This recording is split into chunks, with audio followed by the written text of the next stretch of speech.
Welcome to More About Online. Today we are going to learn how we can create basic Google form in this video, where we are going to collect basic details from your, let's say you want to collect details from your customer, students or your team members. So Google form can be very handy because it allows unlimited submissions, and the first step to build a Google form is you need to come down on google.com, and then you need to go to your drive, click on the style over here, go to Google Drive. Okay, you can directly create a form here in your drive. All you have to do is just do a right click, and you see this option more.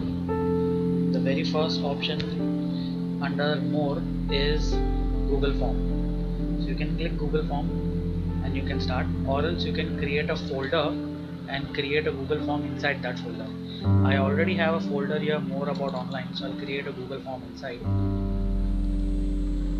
Right click,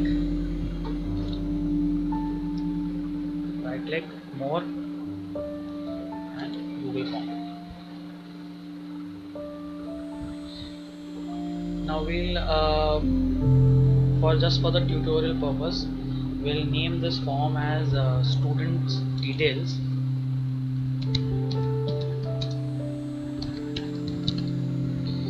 Once you add a title over here as students detail, your form is also renamed with the same title.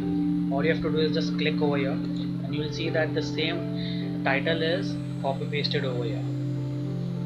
Okay, so now your title is done. If you want to customize the theme of your form, you need to click on this color palette. For tutorial purpose, we'll select let's say green color, or we'll choose this aqua green. Now you can change the background color. We keep it as white.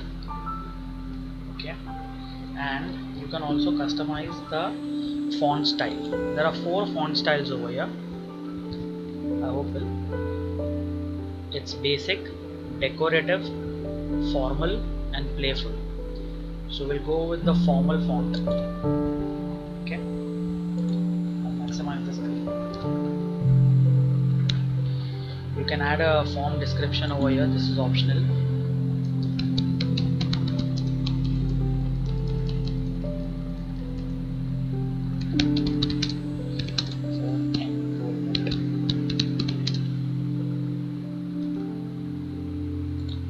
Okay,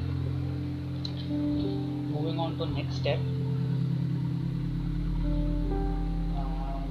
Okay, now we need to add questions over here. Okay, before that I want to show you can also add a header over here in your form. Click on choose an image. Now there are 3 options over here. You can select any image from the Google gallery which is already there, and there are a couple of options over here: work and school, illustrations, birthday party, etc, etc. Or you can upload a photograph from your desktop or laptop, or you can select any photo which you have saved in your drive earlier.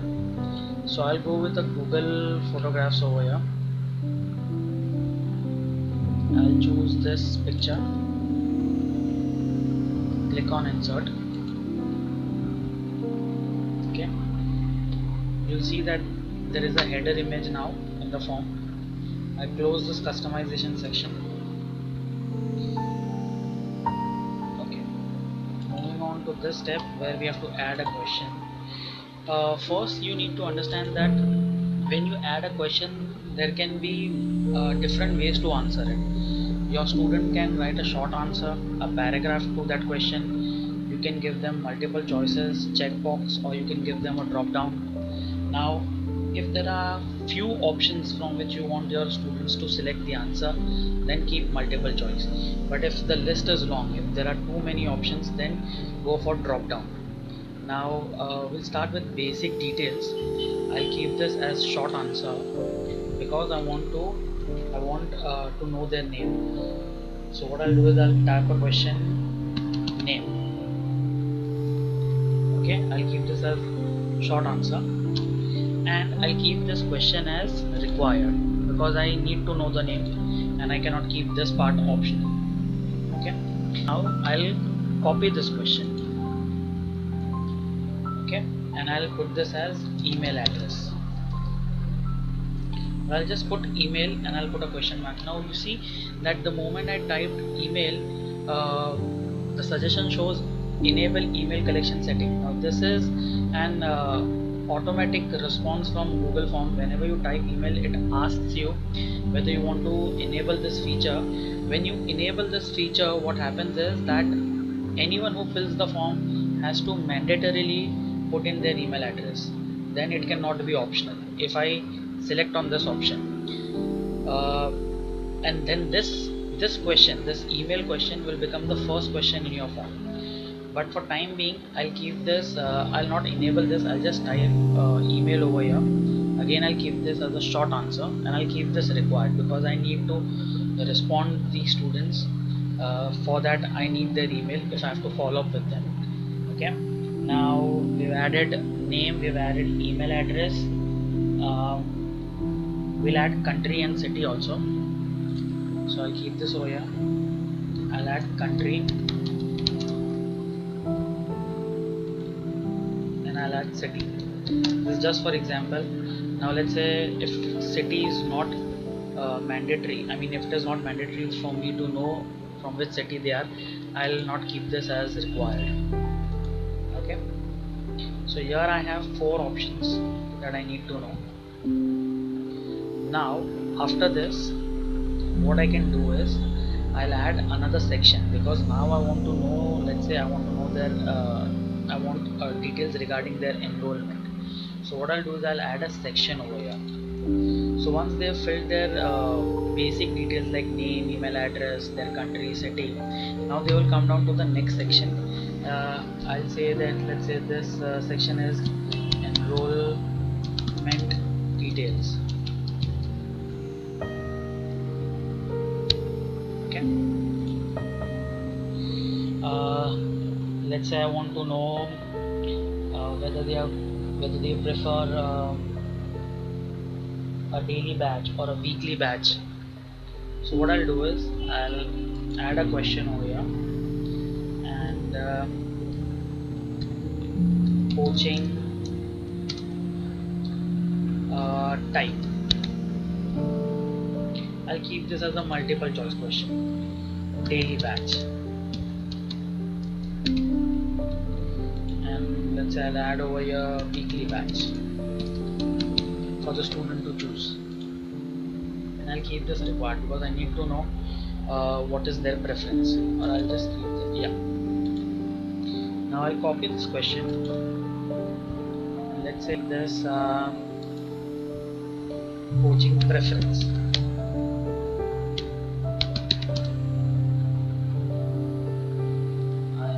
Spellings, so I'll use autocorrect. Let's say 1-to-1 online coaching, that is live coaching, or I'll change, or the second option can be pre-recorded videos, and I'll charge them accordingly. Let's say if they choose pre-recorded videos, it can be cheaper compared to 1-to-1 online coaching. This is just an example. Okay, again I'll keep this as required because I need to know what is their preference. So here you see that we have created 2 sections. What I'll do is I'll click on preview over here. You see this little eye over here, this is the preview option. Once I click this, there will be a new tab which will show me how this form will actually look when I send it to my students. So this is how it looks. Okay, name, email address, country, city. I'll just fill it up. Test email address m@md.com. It's just a fake email ID. Country India, city Mumbai, and I'll click on next. Now it brings me to the second section, which was student details, sorry, enrollment details. So here I need to select whether it is daily batch or weekly batch. Now let's say if I don't select this, here it is showing that it is required. Let's say if I don't select this, I just select coaching preference and I click on submit.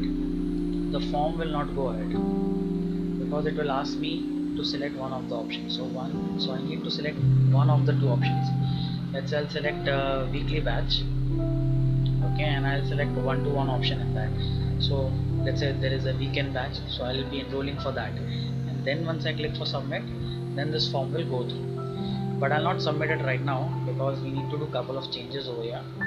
So let's go ahead with editing this form. Okay, now we've created two options, we've previewed the form. Now let me show you how you can add text over here.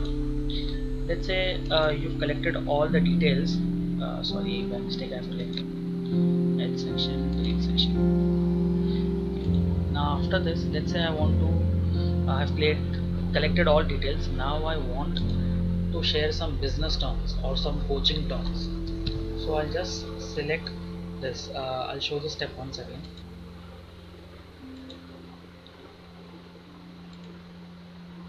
All you have to do is, once you are over here, okay, you need to click on this add title and description. Okay, so I'll put this as coaching terms. Now you can put all your terms over here. Let's say classes will not be played.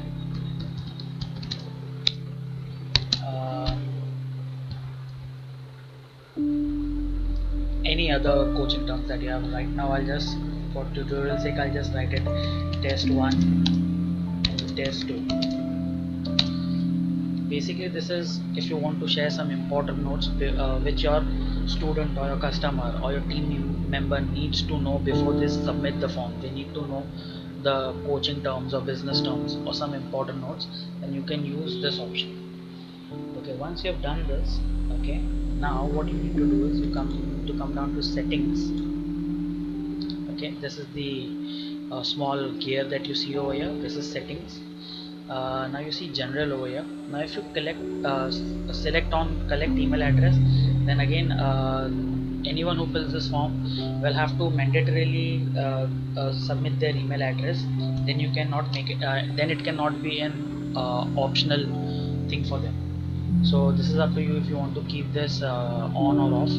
Now we come to the second option, limit to one response.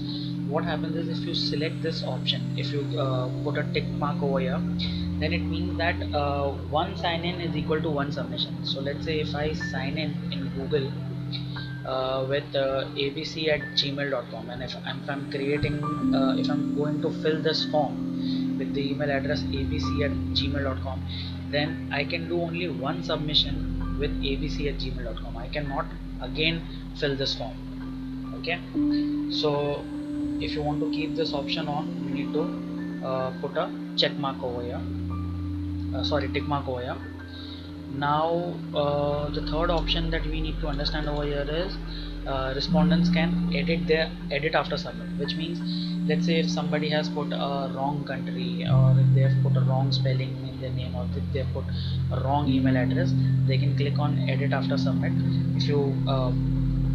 If you keep this thing on, if I put a check mark over here, okay, and if I keep this thing on, then there will be a link where your student can click and they can edit this form. The second thing we need to understand over here is the presentation and link to submit another response. That is, once someone has submitted this form and they want to resubmit, they want to put new details, that is, they want to do a second submission. Let's say there are 2-3 people who are going to fill this form and they are using the same computer, so then they can click on this link, show link to submit another response, and then a new form will open which they can fill. What I'll do is now in this part, confirmation message, this is the message that will be displayed after someone has submitted the form.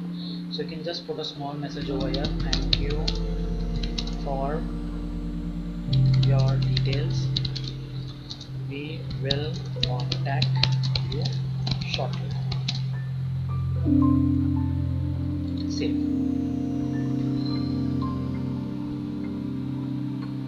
Okay, so now we've understood the settings section over here.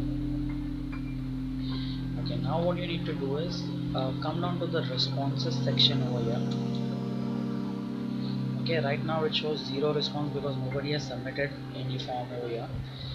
You need to come down to this 3 dots over here, vertical 3 dots, and you need to click on get email notification for new responses. You need to keep this thing on so that anytime someone fills your Google form, you get a notification for that. Otherwise, you will have to every hour or every day you will have to come down to this form and check if somebody has filled up this form or not. You will have to come and check the response section. So once you keep the email notifications on, you get an email from Google that someone has submitted a form, a response. Okay. Also, you can select a response destination over here. That means if you want to put this form in a particular drive, in a particular folder in your drive, then you can select response destination. Okay, download responses. Let's say if there are 10-20 submissions done, there are 10-20 responses, and you want to download this to see the details, you can download it as a CSV file. Or there is another option that you see this Google Sheet icon over here. All you have to do is just create a Google spreadsheet, and here you need to click that and it will show you create a new spreadsheet option. Once you click on create, there will be a separate Google Sheet in your Google Drive, so that whenever someone submits a form, the responses will be captured in this spreadsheet. So I'll just click on create. So now anytime someone submits a response on this form, I'll get the details over here. I'll show you how it works. Okay, now the last thing that you need to learn over here is how do you share this link, how do you share this form with others. There are 3 ways. You can share it via email. All you have to do is just type the email address with whom you want to share this email form, as simple as that. Or else you can create a link and share it on, say, social media, WhatsApp or email, or through any other means with which you want to share it. Shorten the URL, copy this, and you can share it. The third option is you can embed it on your website.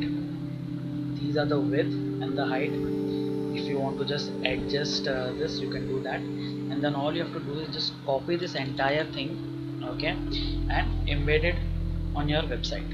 So this entire form will be displayed on your website, and your customer or your student or your team member can directly fill this form on your website while they are on your website. They don't need to come to Google form and fill this thing. Okay, so what I'll do is we'll fill this form and see how it works. So answer this form as test1, email address will be me.com, fake email address, country India, Mumbai. I'll click on next and select weekly batch and 1:1 coaching. Let's say I go through the coaching term and I click on submit. So here I get the confirmation message, thank you for your details, we will contact you shortly, and a link to submit another response. Okay, now we'll go on this Google Sheet which we had created, and you see all the details have been captured automatically. It takes 10-20 seconds for it to capture all the details, and here I can see all the details are there. Name test1, email address m@me.com, country, city, coaching type, coaching preference, everything is captured over here. So this is the basic training of Google Forms, guys, and in the next videos I'll show you how you can create advanced forms. So if you like this video, please subscribe to my channel, hit the bell notification. Thank you.